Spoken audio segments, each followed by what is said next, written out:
ورجعنا لحضراتكم مرة تانية بعد الاستراحة، ودلوقتي مع الفقرة الطبية. طبعا هنتكلم فيها عن بعض العادات أو الأساليب غير الصحية اللي بنتبعها يوميا، سواء كانت في حركتنا أو في نظام الأكل بتاعنا أو حتى طريقة نومنا وقعدتنا، واللي بيكون ليهم تأثير سلبي على صحة المفاصل والعظام، وبيظهر أكتر مع تقدم العمر وأكيد مع كبر السن. عشان كده هنعرف أكتر عن طرق الوقاية من آلام المفاصل والعظام مع ضيفي اللي منورني مشرفني في الاستوديو دكتور علاء الدين أحمد، المستشار العلمي لشركة بيكس فارما. اهلا بيك يا دكتور. اهلا شيف عظيمه. ازي حضرتك؟ عامل ايه؟ الله يخليك. حضرتك بالف صحه وسلامه. عرفنا ان حضرتك بتحب البسبوسه جدا. جدا. طب الطريقه دي بالنسبه لحضرتك مختلفه وسهله؟ بص، انا بحب البسبوسه البيتي مش البسبوسه اللي جايبها من بره. سبحان الله. وعلى فكره بقى هنطلع بره السكريبت وهنتكلم النهارده عن المعادله الصعبه اللي انت حليتيها. ايه هي بقى المعادله الصعبه اللي انت حليتيها؟ ايه هي بقى يا دكتور؟ من ضمن اسباب السمنه ومن ضمن اسباب هشاشه العظام والتهاب المفاصل يجي فيها اللي هي الفاست فود، اللي هي الوجبات السريعه اللي احنا بنجيبها من بره. صحيح.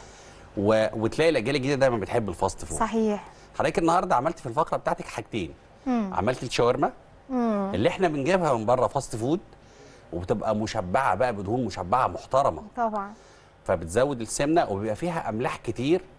وخاصه وان الاملاح او الملح عموما هو الاساس بتاعه هو الصوديوم. معروف ان الصوديوم لما بيخش الجسم ايه اللي بيحصل؟ بيخلي الكالسيوم يزداد ان اخراجه عن طريق البول، وبيمنع امتصاص الكالسيوم، وبالتالي بيبقى عندي مشكله في العظام. يا نهار ابيض. شفت بقى حضرتك انت عملت ايه؟ انت عملت النهارده وجبه سريعه بطريقه صحيه لجميع افراد الاسره، فبالتالي بدل ما يروح يشتري من بره هيشتري من جوه.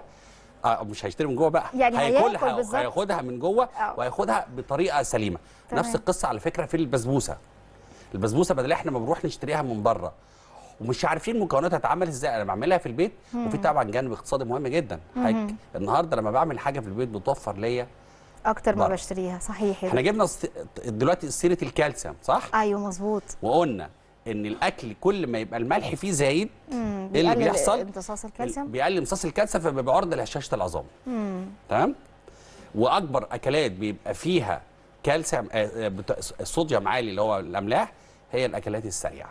صحيح. شوف حضرتك بقى، انت من غير ما بتحسي انت دايما بتربطي ما بين الاكل بتاعك اللي بتعمليه وما بين مشكله العظام اللي احنا الكورس العظمي اللي احنا بنتكلم عليه. والله دي حاجه جميله يا دكتور، شرف ليا طبعا. يعني الله يخليك شهاده حضرتك. بس حضرتك قلت في المقدمه حاجه بس ممكن اعترض عليها. اتفضل. قلت مع تقدم العمر. لا هو دلوقتي اصبحت مش مع تقدم العمر. اصبحت مشاكل العظام والمفاصل عموما حتى مع سن صغير. من ضمن الاسباب الاساسيه انك تلاقي مثلا الطفل او الشاب طول النهار ماسك الموبايل بتاعه، قاعده ما بتتغيرش، فبيبقى عنده مشكله في مفصل الكتف، وعنده مشكله في الرقبه، وعنده مشكله في حتى في الاصابع بتاعته. صحيح. وده ليه؟ لان هو لما بيقعد فتره طويله ما بيغيرش في الحركه بتاعته، كميه الدم اللي بتتدفق لمنطقه العظم بتقل. واحنا اتفقنا ان من ضمن الحاجات الاساسيه، ودي مشكله بتواجهنا في الشتاء، ان انا علشان اعالج مشكله العظم ان لازم ادفي المنطقه المصابه. او ادي مستحضر يكون من ضمن مكوناته او مكمل غذائي يكون من ضمن مكوناته ان هو بيزود من كفاءه الدوره الدمويه، اللي هو احنا بنتكلم على فصل، يبقى لازم هنا اديكي واكلمك على الجوينت بيكس. يعني احنا نقدر نقي نفسنا يا دكتور العظم حتى لو في فتره الشتاء. الناس اللي بتشتكي بشكل اكتر في فترات الشتاء، هي فتره الشتاء حاجتين. ان انا اولا طبيعه الاكل اللي باكله لازم تبقى صحيه عشان اقلل الاملاح اللي فيه. تمام. الحاجه الثانيه ان انا بضفي المنطقه اللي هي فيها مشكله. اوكي. والحاجه الثالثه بقى والاهم ان انا اخد مكمل غذائي. المكمل الغذائي ده ازاي يحافظ لي على كفاءه العظم والاربطه والغضاريف. طب كلمنا عنه يا دكتور. حلو قوي. الجوينت بيكس وده اول مكمل غذائي عندنا هنتكلم عليه من المكملات بتاعنا. واتفقنا في حلقه قبل كده ان احنا بنكمل مكمل غذائي ان انا بديك مساعد للغذاء بتاعك. الغذاء بتاعك اللي انت بتاخده ما بيكفكش من العناصر الاساسيه لجسمك، فانا بديك مكمل من بره يساعد في هذا الموضوع. هو معانا اهو. الجوينت بيكس ده حضرتك ده اول مكمل غذائي عندنا. وحتى لو تلاحظ هو القوه الخماسيه لراحه وسلامه المفصل، وهنعرف يعني ايه القوه الخماسيه ويعني ايه راحه وسلامه المفصل. اولا هو الجسم بيكون بعض المواد اللي بتحافظ على الاربطه والغضاريف. تمام. هما 3 مواد مهمين جدا، جلوكوزامين والكوندروتون والهيرونيك اسيد. وانا مش مهم الساده المشاهدين يبقوا عارفين اساميهم، انما عايزين نقول ببساطه ان الجسم فيه بعض العناصر بيكونها، العناصر دي هي مسؤوله عن صحه وكفاءه الاربطه وبالتالي المفاصل. مع مرور السن او العادات الخاطئه زي مثلا القعده على الموبايل فترات طويله، ومش بس الموبايل، او انك في سيدات بتشتغل الكروشيه او التريكو ليها وضع في القعده وهي قاعده بتشتغل بشكل معين. عشان انا جات لي الكومنت دي على صفحتي. او مثلا بتشيل حاجه وزنها تقيل، او بتتحرك حركات خاطئه. كل ده بيأثر على المفاصل والغضاريف، خاصه وان الجسم ما بقاش يكون او ينتج المواد دي بنفس الكفاءه اللي يحافظ على صحه الاربطه والغضاريف. تمام. نرجع تاني، جوينت ميكس اول مكونات فيه اللي هو الجلوكوزامين والكوندروتون والهيرونيك اسيد. الجلوكوزامين والكوندروتون دول مسؤولين عن صحه الاربطه والغضاريف. ده حضرتك هو هنا الفيديو اللي قدامنا ده حضرتك في منتهى الاهميه. ده مفصل ركبه على فكره. أيوة. هو بيوضح ايه اللي بيحصل، ان انا عندي مشكله في الاربطه، بيحصل التهابات في الاربطه، وعندي مشكله في العظم فبيحصل عندي هشاشه في العظم. فايه اللي بيحصل؟ ان السائل ما بين الغضاريف بيقل، فتبتدي الغضاريف تتآكل. والغضاريف دي خلي بال حضرتك هي المخدات اللي بتمنع احتكاك العظم ببعضه. لما الغضاريف تتاكل ايه اللي بيحصل؟ بيبتدي العظم يحك ببعض، نخش فيعمل بقى الطقطقه والخشونه دي. الطقطقه دي حضرتك فاكره اول عرض عندنا. صح. الطقطقه دي ما نستهونش بيها اثناء النزول والطلوع. او لا، خلي بالك بقى انت محتاج هنا خلي بالك من المفصل بتاعك. بيبتدي بقى هنا بص حضرتك هنا الغضاريف بتبتدي تتاكل، يبتدي العظم يخش دخلنا في خشونه الركبه، وخشونه الركبه هي مقدمه لتغيير المفصل. يا ساتر يا رب. انا كل ده بحلوه لك عن طريق المكمل الغذائي بتاعي اللي هو الجوينت ميكس. ليه؟ لان مكونات الجوينت ميكس عباره عن هيرونيك اسيد، جلوكوزامين والكوندروتون. خلي بالك حضرتك الهيرونيك اسيد اللي هو السائل اللي موجود ما بين الغضاريف. اللي احنا ساعات الناس بتروح تحقنه بره. ده احنا بنقول لك بقى في صوره قرص. اللي بيحصل كالاتي، السائل ده لما بيقل يبقى الغضاريف هتبتدي تحك ببعض. صحيح. تبقى الغضاريف تتآكل. تآكل الغضاريف، نخش بعد كده لما الغضاريف تتآكل نخش في خشونه الركبه. يبقى اول مكون عندي في الجوينت ميكس اللي هو الهيرونيك اسيد. كويس. الحاجه الثانيه اللي هو الجلوكوزامين والكوندروتون. الجلوكوزامين والكوندروتون دول هم اللي مسؤولين عن كفاءه الاربطه والغضاريف اللي موجوده في المفصل.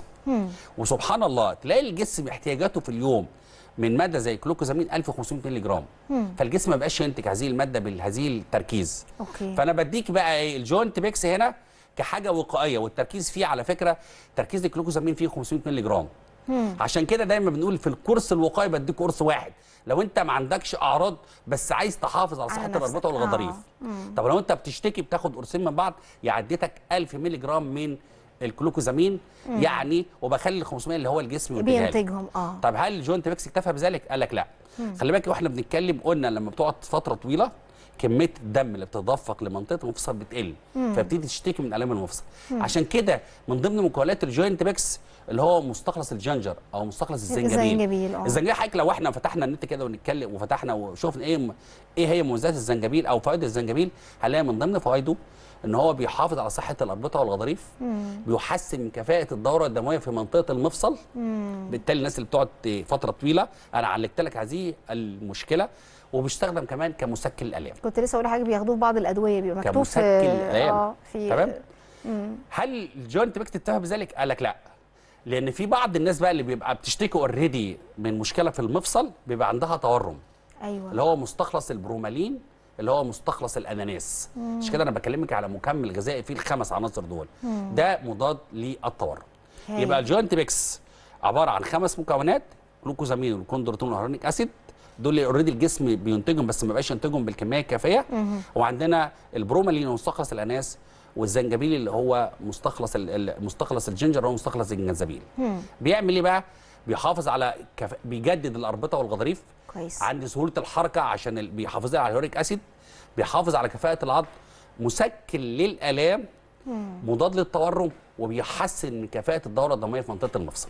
يعني ده هايل يا دكتور ان يبقى في حاجه بتتاخد قرص تقينا بدل الحقن وما ندخلش في السكه دي. قرص قبل النوم لو انا باخده كجرعه وقائيه، باخد قرصين لو انا عندي شكوى من منطقه المفصل. كويس. يبقى اول حاجه عندنا في الكورس بتاع العظم بتاعنا اللي هو ايه؟ الجوينت ميكس. طيب واحنا بنتكلم قلنا جبنا سيره الكالسيوم، وقلنا ان الكالسيوم لما باكل اكل فيه فاست فود اللي فيه املاح كتير، فالاملاح الكتير بتمنع امتصاص الكالسيوم وبتخلي افراز الكالسيوم في اليورين بيزيد، فبالتالي بيخش في مشكله هشاشه العظام. انا بحل لك المشكله دي عن طريق المستحضر المكمل الغذائي الثاني بتاعنا اللي هو السيد زيت باكس. سيد زيت باكس ده اللي هو زي ما موجود على الشاشه كده، ده هو عنصر اساسي في بناء العظم، لان هو بيكون من 1350 مللي جرام من الكالسيوم ساتريت. وكلمه كالسيوم ساتريت دي احنا في الشركه او في شركه بيكس فارم كانت تعيها تماما، لان صوره الكالسيوم ساتريت يعني الكالسيوم لا بيتاثر ولا بيأثر في المعده. ده عكس الفورمات الثانيه اللي موجوده في الكالسيوم اللي هي بتبقى موجوده في صوره الكالسيوم كربونات. كالسيوم كربونات الناس اللي بتاخد كالسيوم يقول لك انا عندي مشكله بتبقى في معدتي. أيوة. مش كده دايما ينصح ان هو يتاخد بعد الاكل. صح. انا حليت هذه المشكله عن طريق الكالسيوم ساتريت.